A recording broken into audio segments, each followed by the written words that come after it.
اوعى تاكل قطتك فراخ مشويه، لان الفراخ المشويه بتحتوي على البهارات والبصل والثوم، ممكن يكون سام للقطط، والتوابل دي بتسبب تهيج للجهاز الهضمي للقطط، وبالتالي ظهور اعراض زي التقيؤ والاسهال والام البطن. كمان قطتك هتفقد شهيتها في الاكل، وكمان هيزيد معدل التنفس.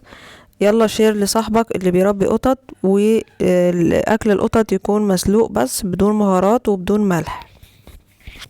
اي استفسار عن تربية القطط واكل القطط اكتبولي في التعليقات وانا هرد عليكم فورا.